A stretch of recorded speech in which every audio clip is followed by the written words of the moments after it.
The customs station floated in the darkness of space like a giant metal flower. Its long arms reached out in every direction, and ships of all sizes came and went from its many docking ports. This was Nexus Prime, the largest trading station in the known galaxy.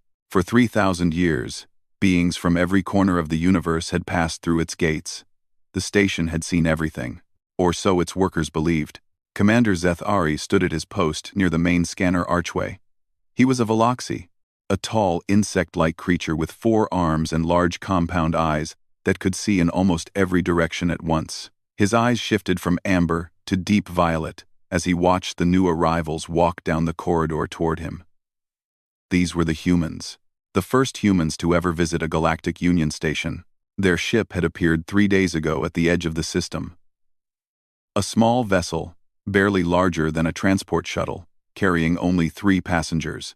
They came from a planet called Earth, in a solar system so far from the galactic center that most species had never heard of it.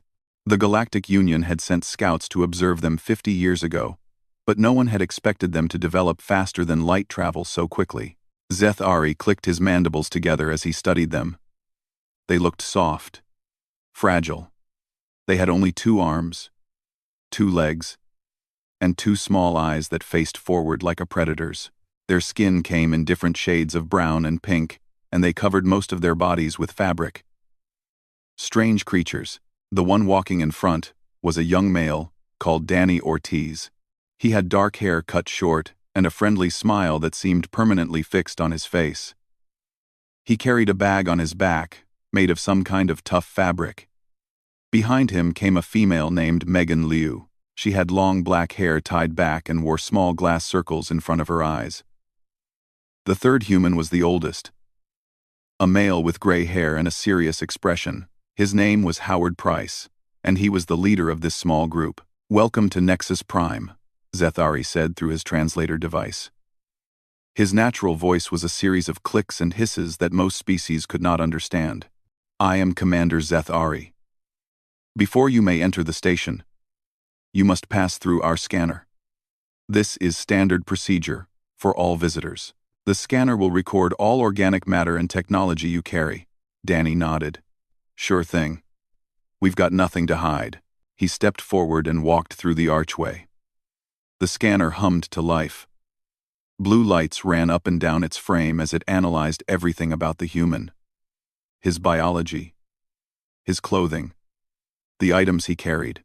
Zethari watched the data scroll across his tablet. Everything seemed normal at first. The human's body was unusual but not dangerous. His clothing was simple fabric. His shoes contained some kind of cushioning material. Then the scanner reached the bag on his back. The lights on the archway turned red. A loud alarm began to sound. Emergency lights flashed throughout the corridor.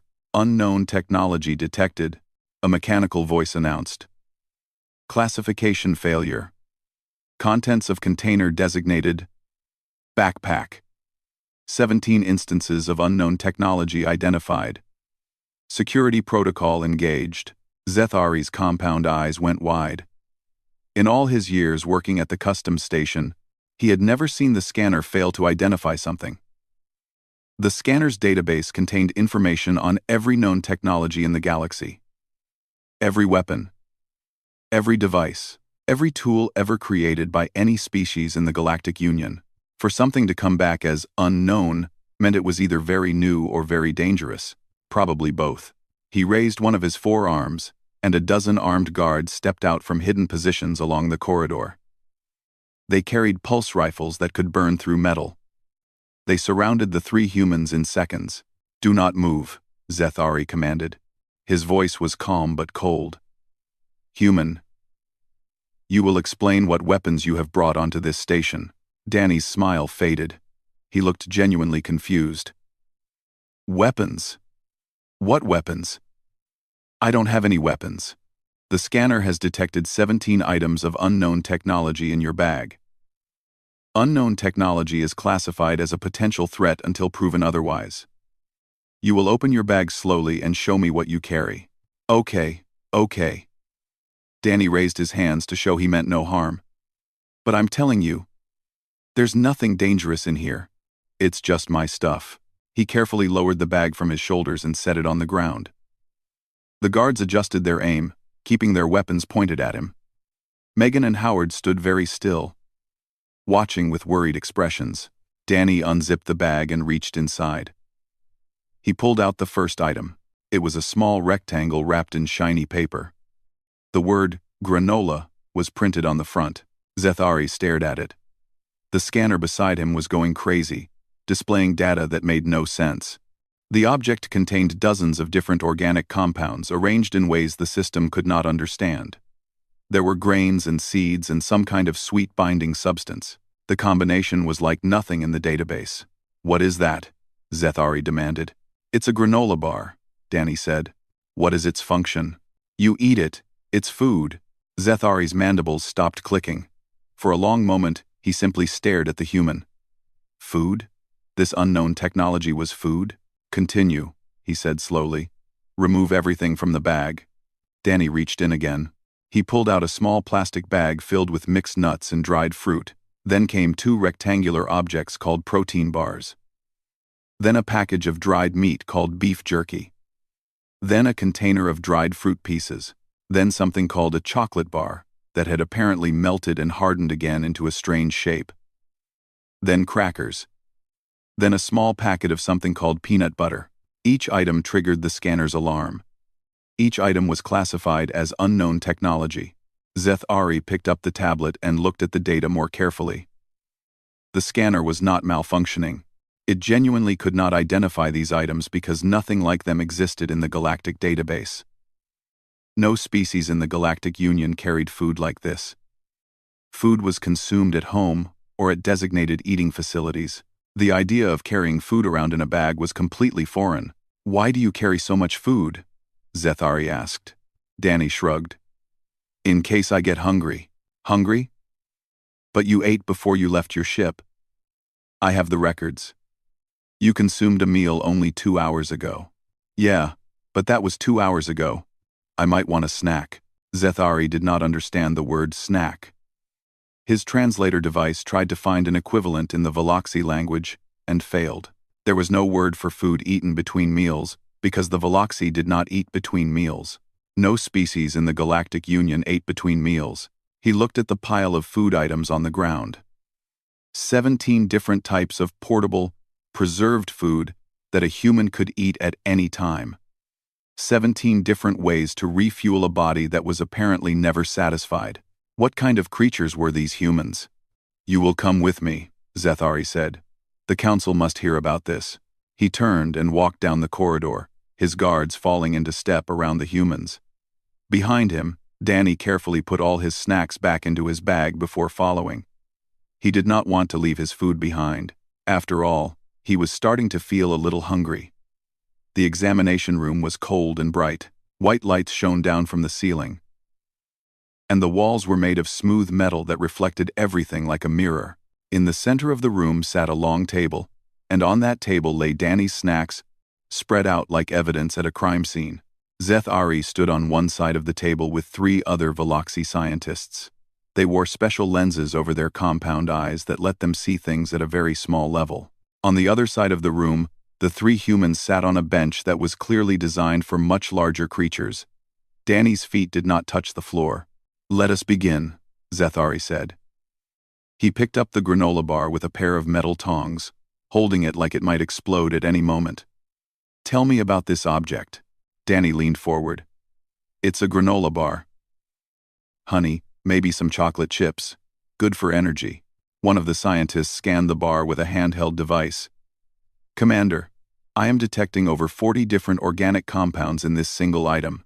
There are processed grains, plant-based sugars, seed oils, dried fruit particles, and some kind of preserved dairy substance. The complexity is remarkable." "Is it a meal?" Zethari asked. "No," Danny said. "It's more like a small snack. You eat it when you need a quick boost, but don't have time for real food." Zethari set down the granola bar and picked up the bag of trail mix. Inside were nuts, seeds, dried fruit, and small colored candies. "And this? Trail mix. It's what you eat when you're hiking or traveling. The nuts give you protein and fat, the fruit gives you sugar, and the candy just makes it taste better. You eat this while walking? Sure. You can eat it while doing almost anything. That's the point. The scientists exchanged looks that Danny could not read. Their compound eyes made it hard to tell what they were feeling, but their mandibles were clicking rapidly, which he had learned was a sign of confusion or concern. Megan spoke up from the bench. Commander, I think there might be a misunderstanding here. These are very common items on Earth. Almost every human carries some form of portable food. It's completely normal for us. Normal? Zethari turned to face her. Dr. Liu, in the Galactic Union, no species carries food in this way. We eat at designated times in designated places. Our bodies are designed to function efficiently between meals. We do not require constant feeding. Well, humans do, Howard said. His voice was calm and steady, the voice of a man who had dealt with difficult situations before. Our bodies burn energy very quickly. If we don't eat regularly, we become weak, slow, and unable to think clearly. Going too long without food can actually kill us. Zethari pulled up a holographic display showing human biological data. The numbers that appeared made his amber eyes shift to a pale, worried yellow. Your species requires approximately 3,000 calories per day cycle, he said slowly. Some of you require even more. That is nearly 5 times what a Veloxy needs. Sounds about right, Danny said. I probably eat closer to 4,000 on days when I'm really active. The room went very quiet. Zethari zoomed in on other parts of the data. Human body temperature, 37 degrees Celsius. Maintained constantly, regardless of environment. Human heart rate, beating continuously at 60 to 100 beats per minute. Never stopping, never slowing down to conserve energy. Human brain activity, consuming 20% of total caloric intake just to think. Your bodies never rest, Zethari said. Even when you sleep, your systems continue operating at full capacity. You burn energy simply by existing. Pretty much, Danny agreed. That's why we need to eat so often. One of the scientists picked up the beef jerky package and opened it carefully. Inside were strips of dried meat, dark brown and slightly shiny. She scanned them, and her mandibles clicked in surprise. This is animal flesh, she announced. Preserved through dehydration and chemical treatment. It can remain edible for months, or even years, without refrigeration. Yeah, jerky is great, Danny said. Perfect travel food. You preserved the flesh of a dead animal so that you could carry it with you and eat it whenever you wished? When you say it like that, it sounds weird. But, yes, the scientists huddled together, speaking in rapid clicks that the translator could not keep up with. Zethari stood apart from them, staring at the table full of human food. His mind was struggling to process what he was learning. The Veloxy had evolved on a planet of abundance. Food grew everywhere. They never had to travel far to find it. Never had to store it or preserve it. They ate when they were hungry and stopped when they were full. The idea of carrying food around, just in case, had never occurred to them because they had never needed to. But humans were different. Humans came from a harder world. A world where food was not always available. A world where you might have to walk for hours or days to find your next meal. A world that had taught them to prepare, to plan, to carry their survival with them wherever they went. Zethari picked up the chocolate bar.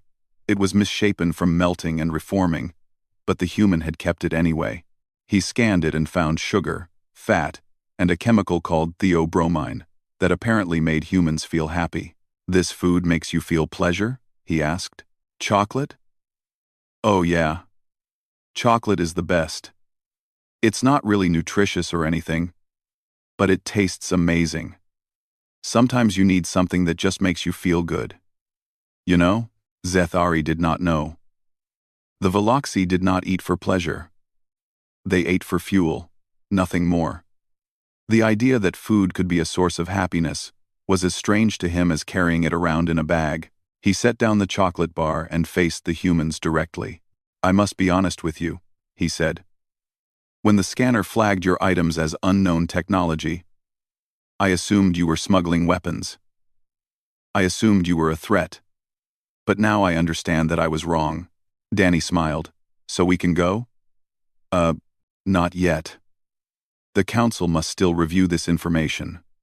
What you have shown me today will change how the Galactic Union sees your species. We thought you were primitive.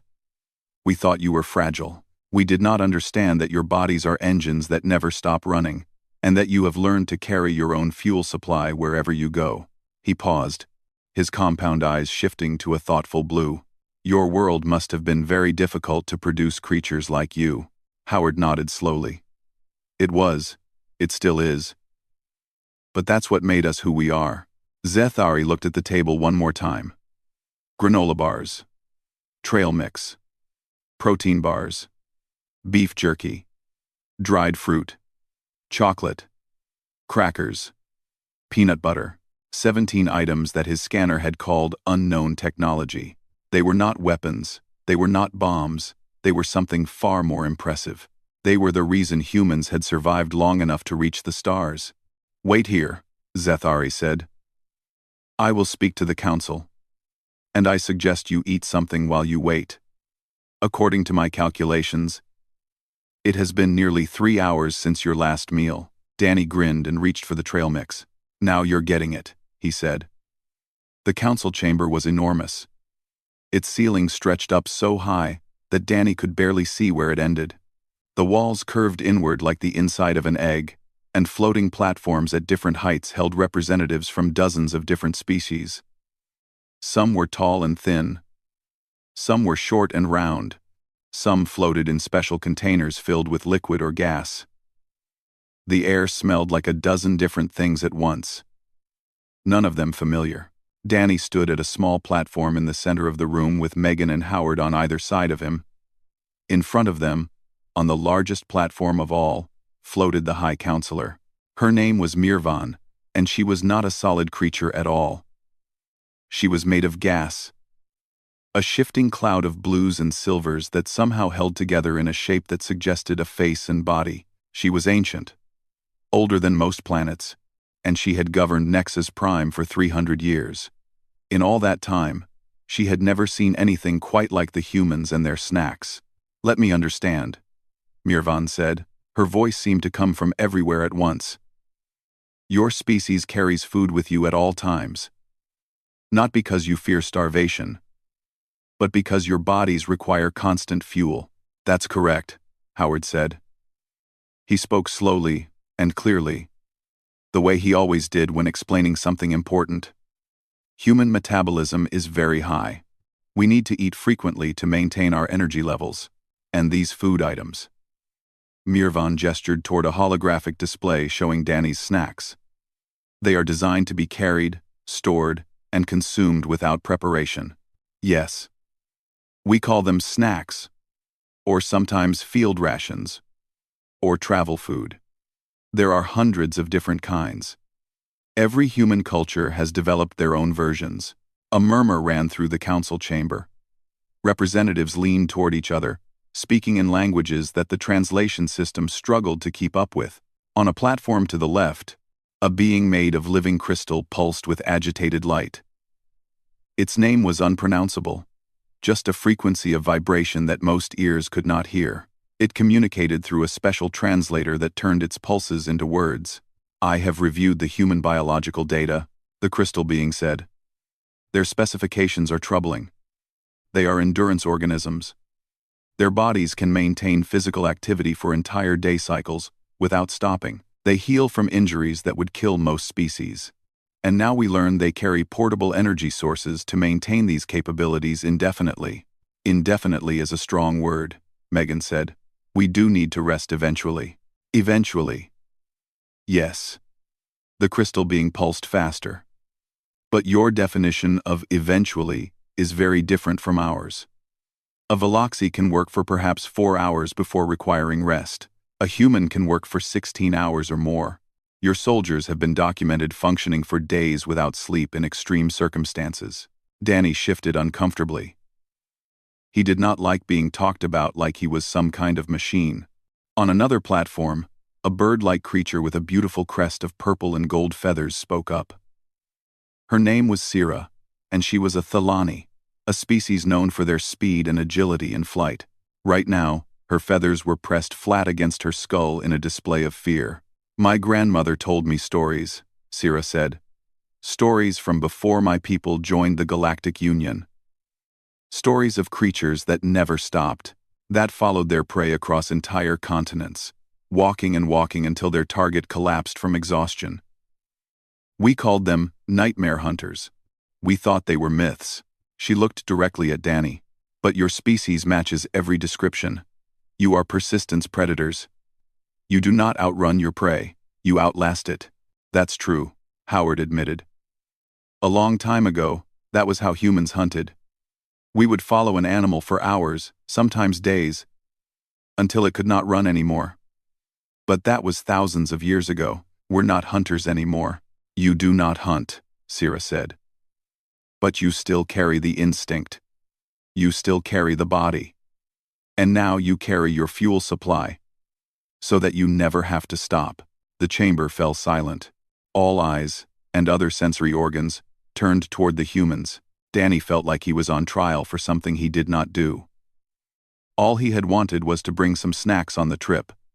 He had not expected it to become an interstellar incident. "May I speak?" he asked.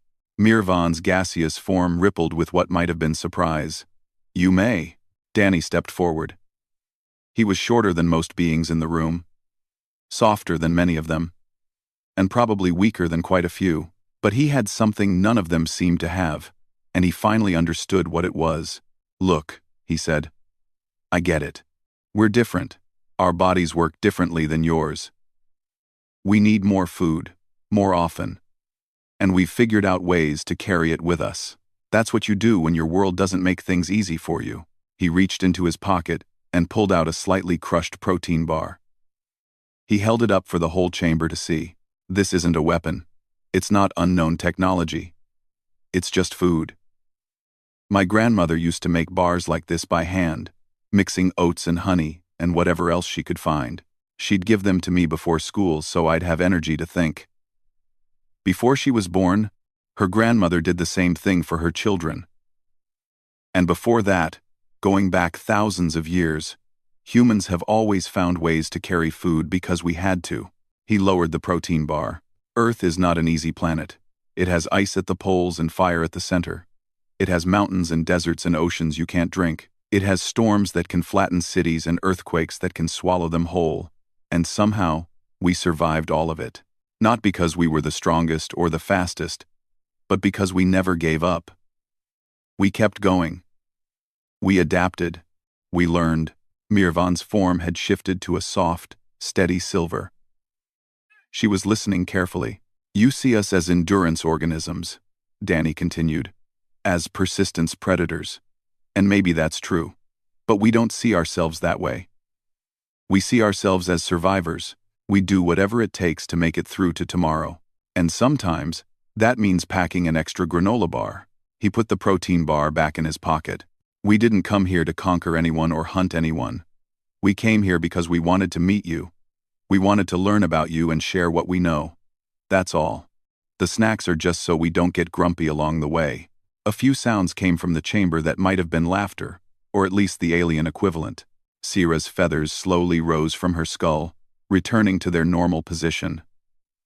The crystal being's pulses slowed to a calmer rhythm. Even Zethari, standing at the back of the chamber, seemed to relax slightly. Mirvan floated closer to Danny, her blue and silver clouds swirling gently.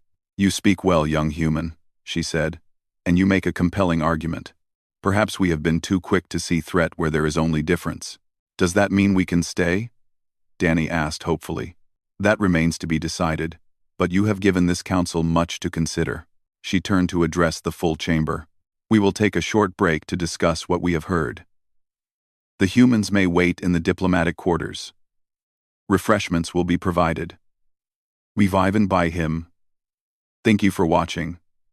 The Sand of Exampsavires Gnome.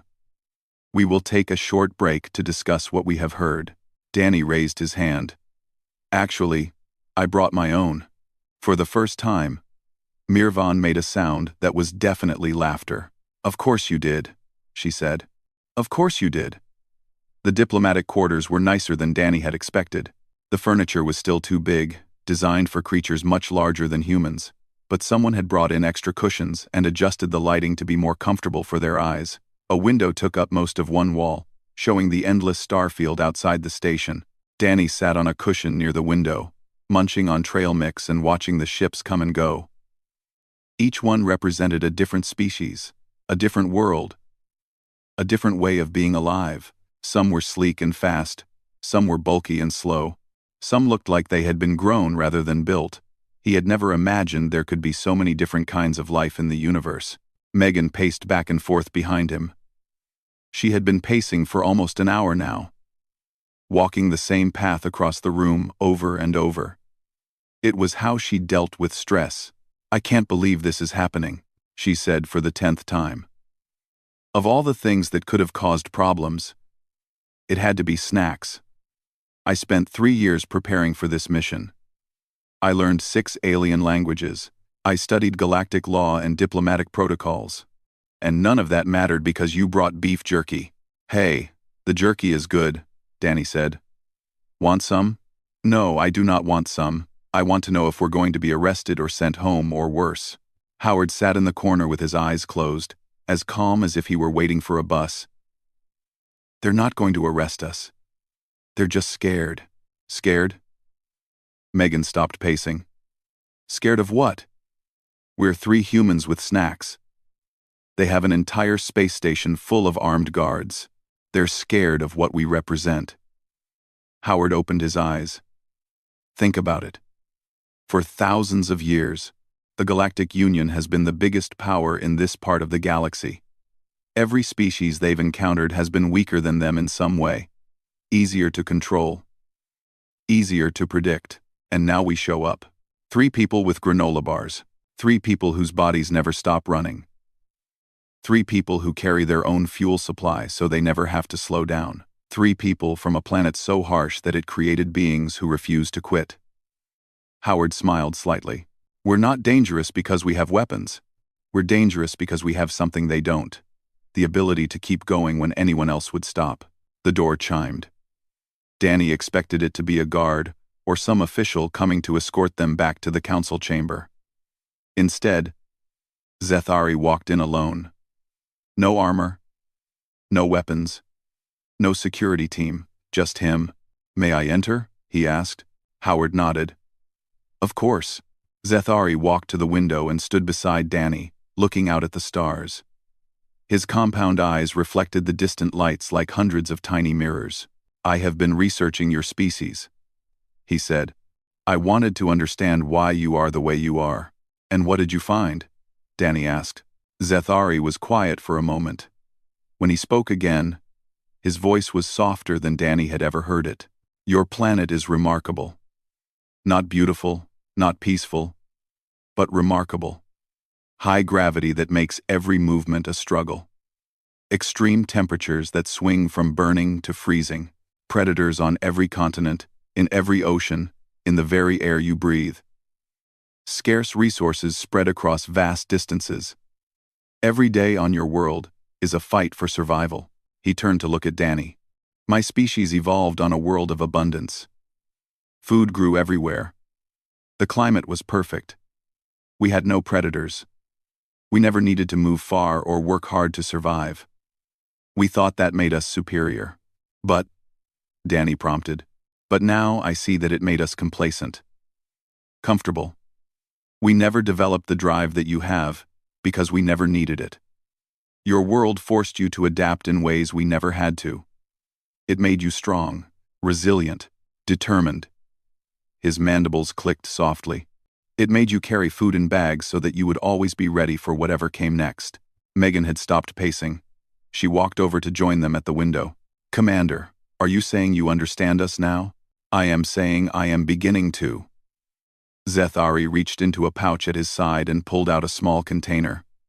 I brought you something. It is a Veloxy nutrient supplement. We take it when we need extra energy for difficult tasks. Danny opened the container.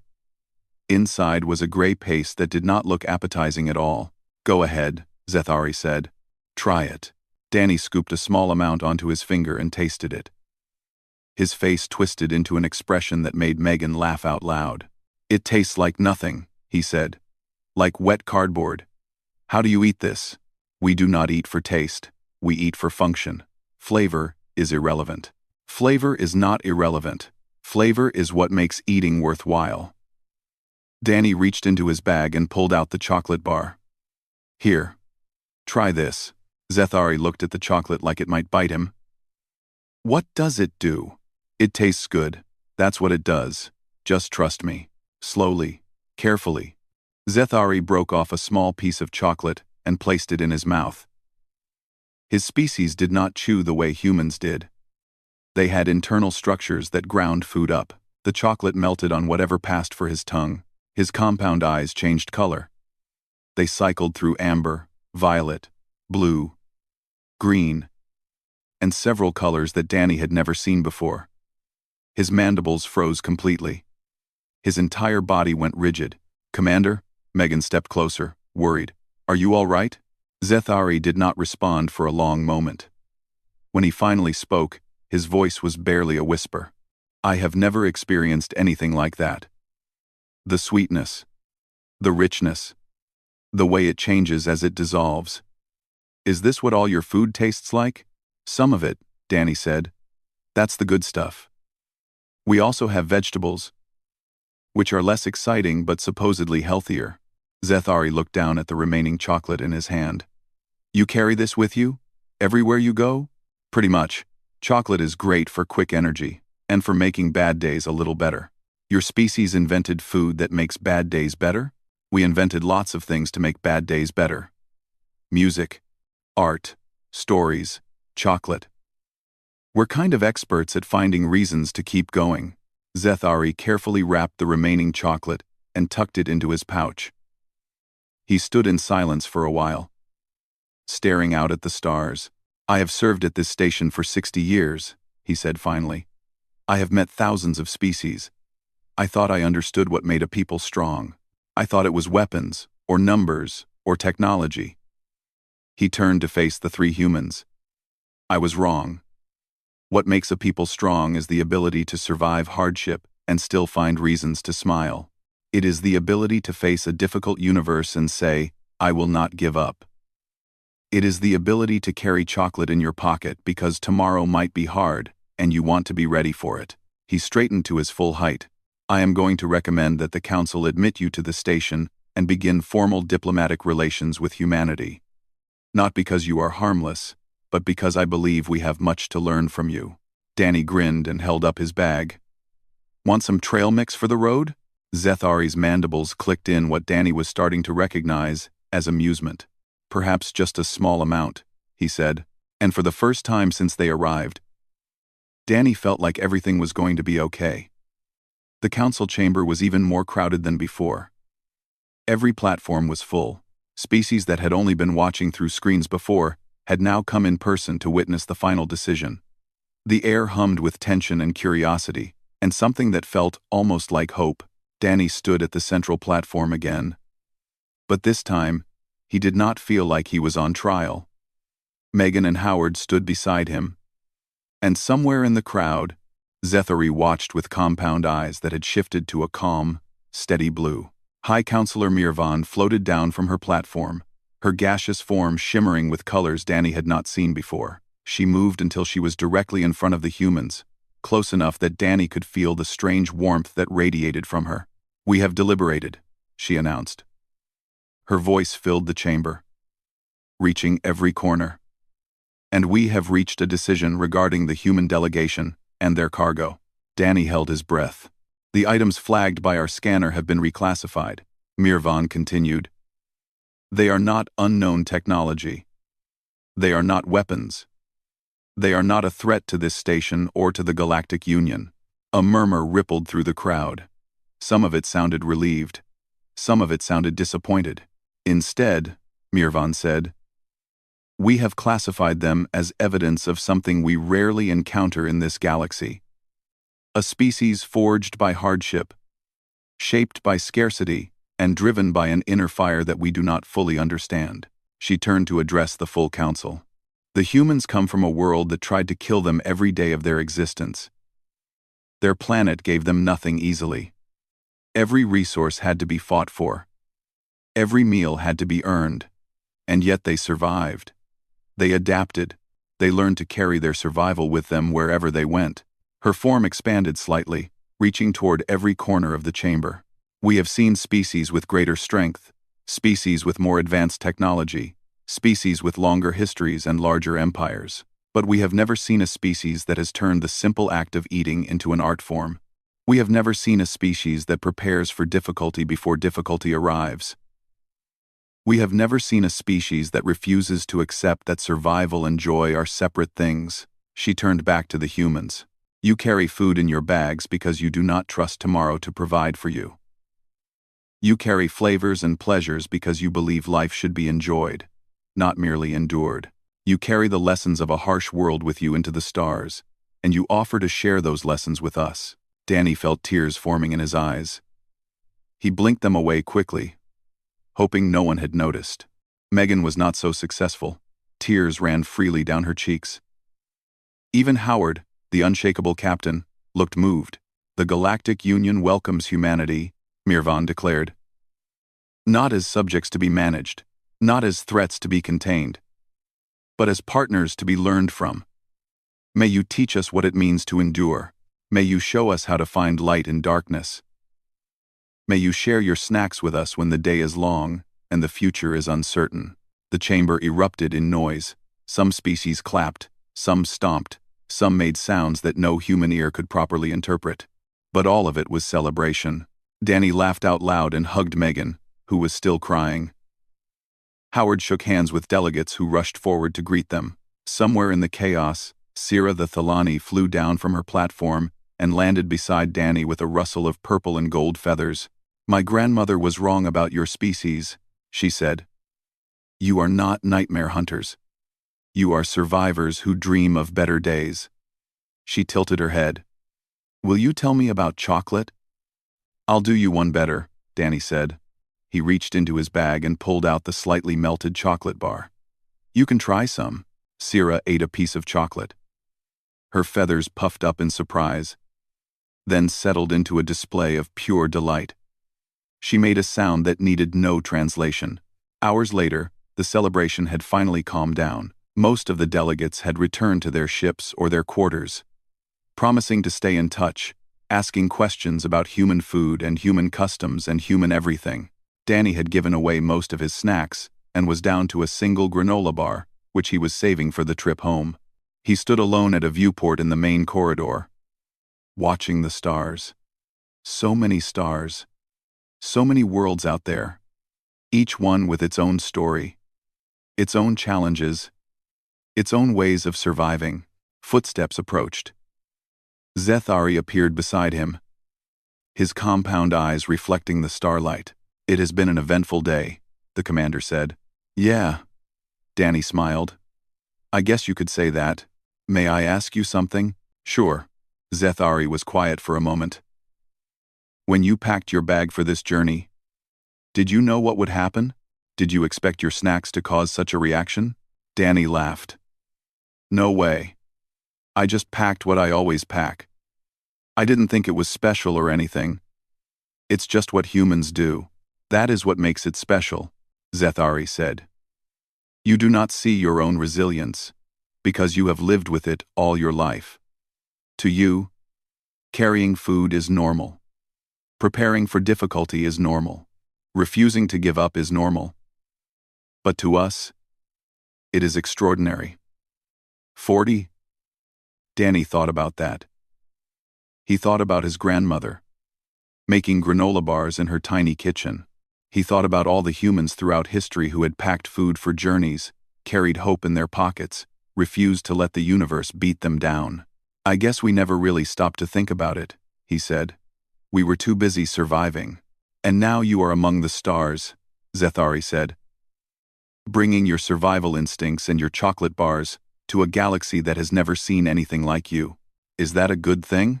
Zethari's mandibles clicked in what Danny now knew was a smile. "I believe it is," he said. "I believe you will change everything." Danny reached into his pocket and pulled out the last granola bar. He broke it in half and offered one piece to Zethari. "Then I guess we better keep our strength up," he said. "We've got a lot of work to do."